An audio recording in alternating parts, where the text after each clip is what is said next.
Bonsoir. Le vice-premier ministre de la Défense nationale et des anciens combattants Jean-Pierre Bemba accorde une audience à une délégation de l'armée ougandaise. Il faut dire que le chef d'état-major général des FARDC, le lieutenant général Christian Chiwewe, a conduit cette délégation auprès du patron congolais de la Défense nationale. Nous avons ici un reportage signé Jean Pinjonji. Des entretiens fructueux et de haute importance entre le vice-premier ministre et ministre de la Défense nationale et ancien combattant Jean-Pierre Bemba Gombo et une délégation de l'armée ougandaise avec à sa tête le chef d'état-major des forces de défense de l'Ouganda, le général Wilson Mbasu Mbadi, avec à ses côtés l'ambassadeur de l'Ouganda en RDC, Kalisa Farid, et quelques officiers haut gradés de l'armée ougandaise. Le chef d'état-major général de FARDC, le lieutenant général Christian Chiwewe, a conduit la délégation auprès du patron de la défense congolaise, Jean-Pierre Bemba Gombo. Rien n'a filtré des entretiens. Rappelons que c'est depuis le 31 mars dernier que les forces de défense ougandaises UPDF ont pris quartier à Bunagana dans le cadre de l'EAC. Ceci est intervenu 24 heures après l'expiration de la date butoir du retrait total des éléments du 1-23 suivant les procès de la feuille de route issue du sommet des chefs d'État de la sous-région en mi-février dernier à Addis Abeba en Éthiopie.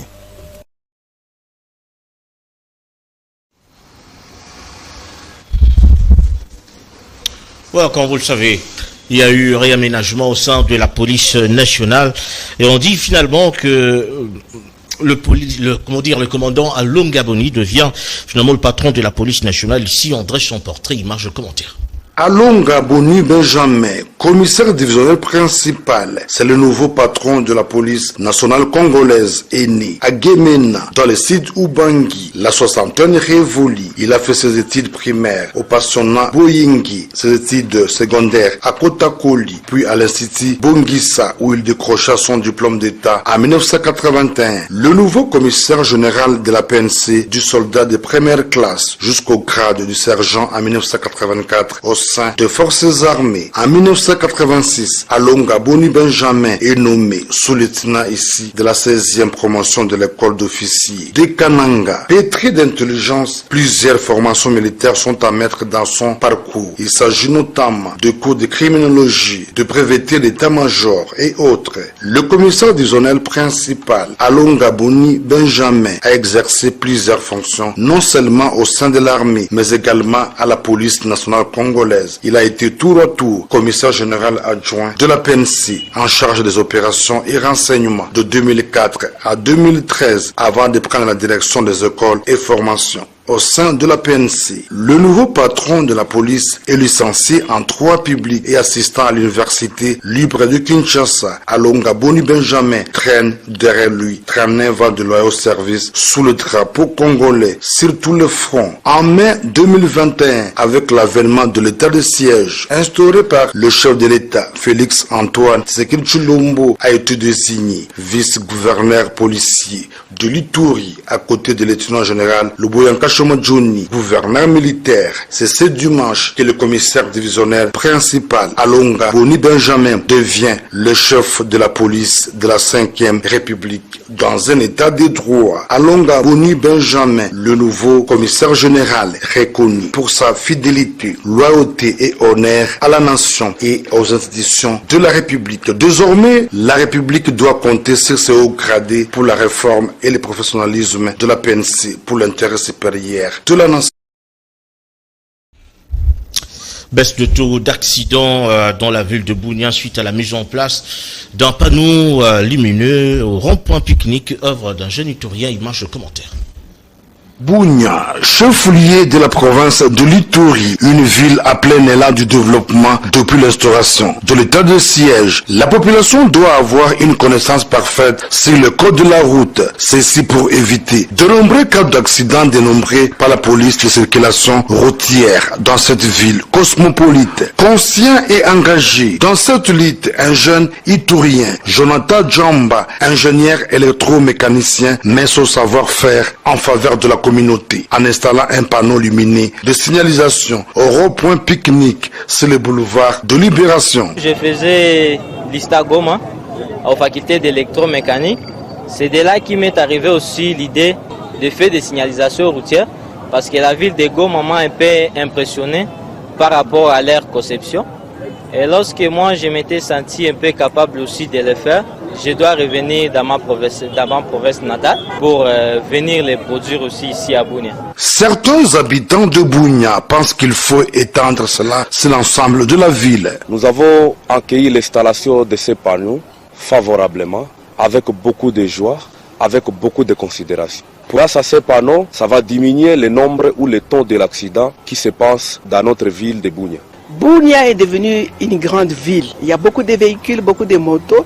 Ces panneaux de signalisation, vraiment, ça montre que nous tendons vers le développement. Dans un premier temps, c'est quelque chose qui est bien. Mais c'est qu'on souhaite qu'il y en ait beaucoup, parce qu'un seul, ça ne va pas. Du côté de la police nationale congolaise, le respect des consignes inscrites dans le code de la route doit être de mise. Et depuis qu'on a implanté ces panneaux de signalisation, nous avons senti effectivement qu'il y a une baisse sensible des cas d'accident sur l'artère principale qui est le boulevard de libération de la ville de Bunia. Signalons que le panneau de signalisation luminé est une première au chef-lieu de l'Ituri. De telles initiatives méritent d'être encouragées pour le développement de cette province en voie de stabilisation pendant cette période de l'état de siège. 6 groupes armés Maï en territoire de Mombasa décident de signer, un acte de cessation des hostilités pour la paix. Et c'est là après plusieurs rencontres. Images, commentaires.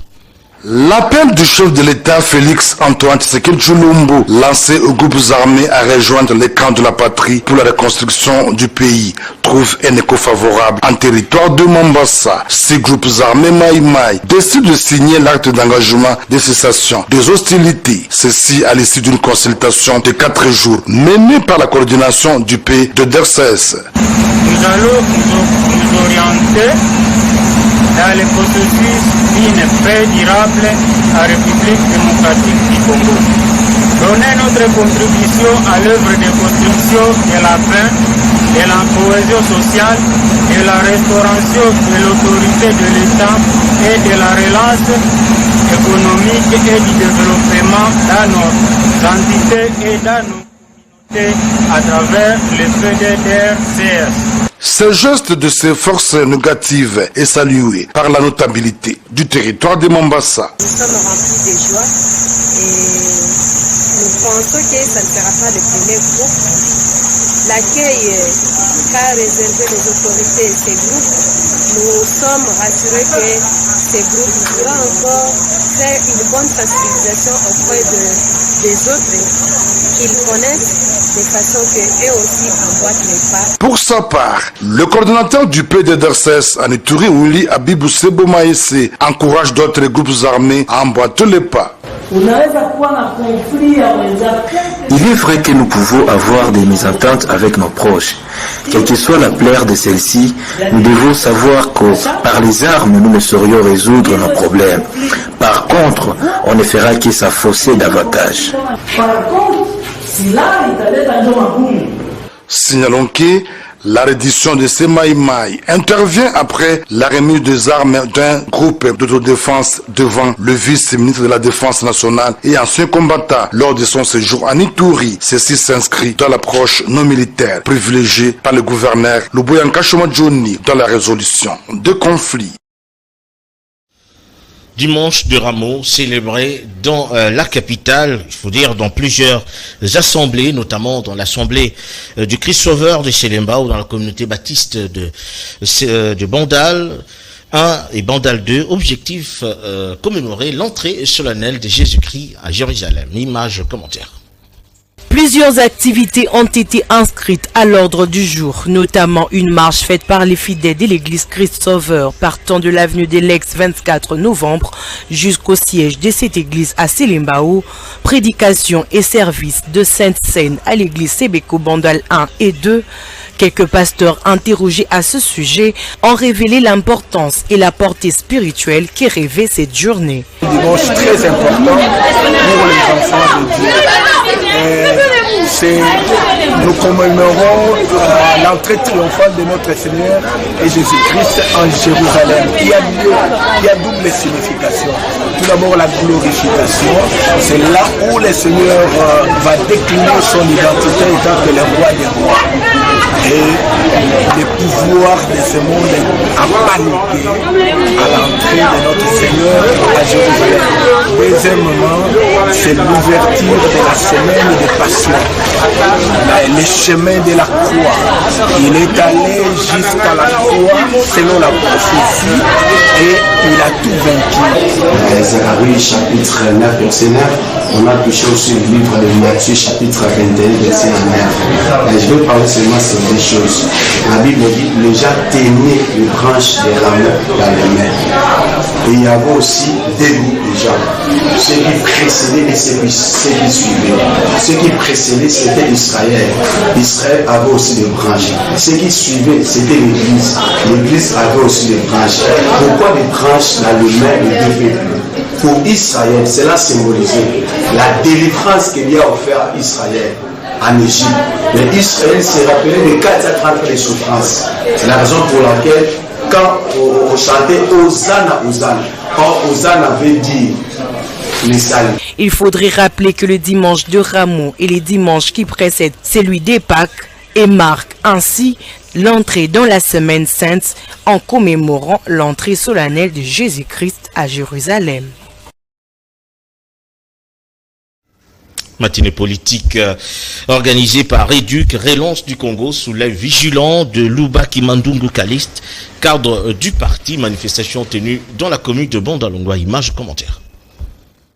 Ils ont scellé leur union à travers le parti politique Reduc, Relance du Congo. La structure Les Archanges, composée des spécialistes dans le domaine de l'éducation, est actuellement avec le Reduc, parti politique. Cette cérémonie s'est déroulée le week-end dernier. Nous sommes dans la commune de Bondalongwa. Lubaki Manduku Kalix, cadre du Reduc, a expliqué le sens de cette approche. Apporter un nouveau souffle et une nouvelle vision sur la sphère politique très écoutée et respectée dans les milieux de l'éducation. Promoteur de plusieurs écoles et ayant une expertise avérée dans ce secteur, Kalix Manduku Lubaki pense qu'il est temps, à travers son expertise de plusieurs années de la structure Archange, d'apporter leur pierre de contribution au parti politique Relance du Congo, Reduc en sigle. Ce parti politique est là pour vous, a-t-il expliqué aux nombreux militants venus nombreux pour la circonstance. Profitant de l'occasion, plusieurs personnes ont rempli les formulaires et fait leur adhésion à ce parti politique qui soutient le chef de l'État et membre de l'Union sacrée. Kalix Manduku, cadre du Reduc, explique. Reduc apporte un nouveau souffle, apporte des solutions, apporte un appui à la base. Donc nous sommes très contents de cette alliance que nous venons de sceller avec Reduc ainsi que la population.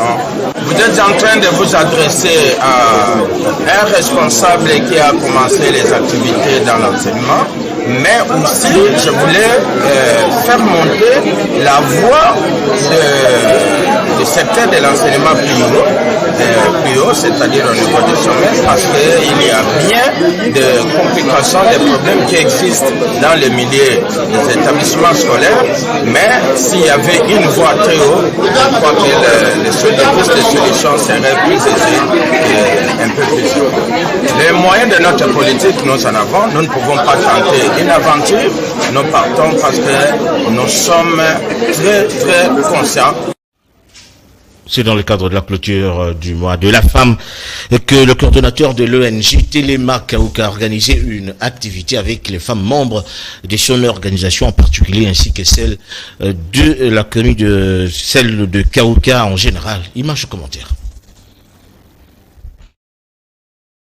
C'est à l'occasion de la clôture du mois dédié à la femme que le coordonnateur de l'ONG Téléma Kaouka et cadre du parti politique Compte de la patrie congolaise, un parti allié au mouvement de solidarité pour le changement MSC en sigle, le Longa Kamongombe a organisé une activité avec les femmes de son ONG et celle du quartier Kaouka. Ceci, c'est dans le but de conscientiser les femmes sur le rôle qu'elles doivent jouer dans la société et le taux de prise en charge. C'était en présence de cadres du parti politique Compte de la patrie congolaise ainsi que de son président Jean-Claude Tinsaka Kiel Ntimbwe.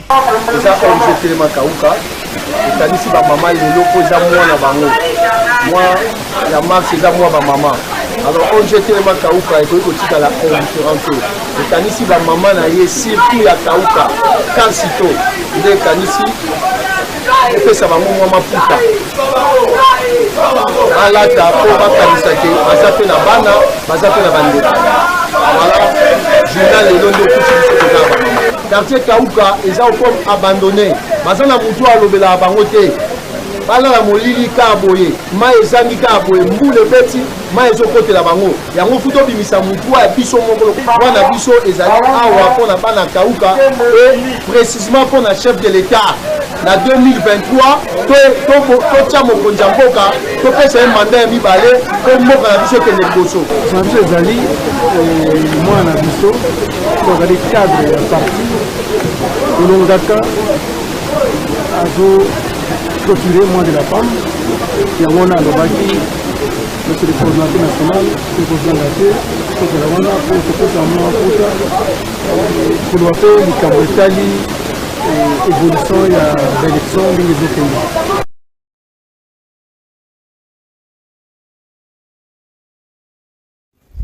Sous le leadership de son patron, je veux dire le président initiateur, chef de travaux Émeric Angodier, l'ONG Japro, Jeunesse en action pour le profit, a finalement clôturé le mois de la femme. C'était donc le samedi dernier dans la commune de Lemba. Cette cérémonie a connu la présence de son secrétaire général de l'AFDC, Guy Richard Malongo, initiateur de cette organisation. Image commentaire. À la hauteur de sa réputation de grand formateur, le chef de travaux Émeric Angodier, président de l'ONG Japro, a clôturé en beauté les mois de la femme avec plus de 250 femmes membres de la jeunesse en action pour le progrès Japro ONGD. Dans une ambiance festive caractérisée par un débat constructif autour du thème « La femme et la politique », l'occasion a été propice pour le lancement officiel du programme électoral dénommé « Japro vote AFDC, Javoa, Japro vote Fachi, Japrofa ». Pour cette émission, la femme congolaise, la femme digne d'être célébrée, la femme qui a compris qu'en dehors des tâches ménagères et Kolamba, il faut plus qu'on s'intéresse à Masolo et Tongamboka. Or, Masolo et Tongamboka, c'est un Masolo politique. Japro, étant affilié à l'FDC et allié, à ce pays, à Yambaté, représentant de l'FDC, c'est un japologue pour célébrer le mois de la femme. Présent à cette somptueuse cérémonie, organisée au siège fédéral de l'AFDC Moamba à Lemba Terminus, le secrétaire général de l'AFDC, Guy Richard Malongo TGV, a eu des mots justes pour fournir plusieurs pistes et stratégies aux femmes japrologues ambitieuses de gérer la cité. Chers camarades, chers mamans, la politique est définie comme étant la science de la gestion de la cité. Politique est une science dont la Vokamamboka. Et sur le pays Malam Namboka Rabiso, dans le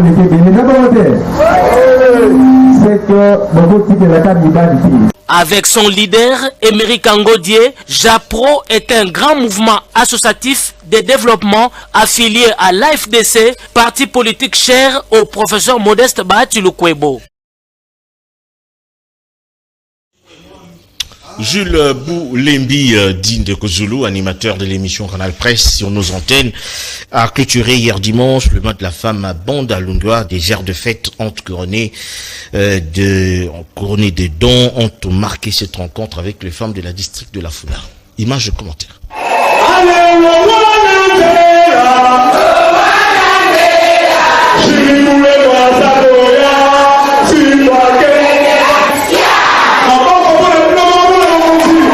Chaque chose a son temps, dit-on. Mais maintenant, c'est le temps de Jules Boulembi Mantianga, dit Ndeko Zulu, je suis Funa 2023, coordonnateur de la fondation qui porte son nom, où son leadership était confirmé le dimanche 2 avril 2023. Nous sommes à Bandalungwa. Les mamans de 7 communes de la Funa, à l'occurrence Kalamu, Kasavubu, Ngiringiri, Bumbu, Selembao et Bandalungwa, et Makala, se sont retrouvés dans la salle de fête Falbob, située toujours dans la commune de Bandalungwa. L'objectif, la clôture du mois de mars dédié à toutes les femmes du monde. Ndeko Zulu a toujours privilégié les femmes dans sa lutte. Sur ce, il a tenu à remercier les femmes qui ont répondu présentes et ensuite il a laissé la place à son épouse qui, dans son allocution, Madame Véronique Bipendo Boulembi, a martelé sur le lancement de la fondation Boulembi Mansanga, Jules, mais aussi l'association des femmes lumière, une structure des femmes que ces dernières encadrent dans l'objectif de soutenir les jeunes filles mères et les femmes veuves. Ici, l'ambiance était au rendez-vous car l'assistance était plus persuadée d'adhérer directement à la fondation Boulembi Mansanga Jules pour lier l'utile à l'agréable. La remise des pagnes à chacune d'entre elles où les mamans de la Funa ont été honorées pour clôturer en beauté ce mois de mars.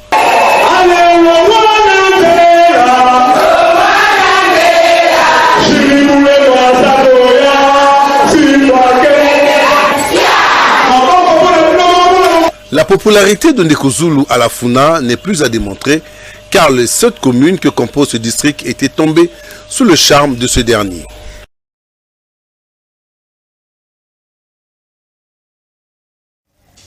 Voilà, c'est par ces images que nous bouclons finalement cette édition. Merci à vous de nous avoir suivis. Merci également à toute l'équipe pilotée par Mario Mbongo, Rodilo Adio, Serge Makoso, Joël Pembele ainsi que Tony Binda. On se rencontre prochainement. Bonsoir.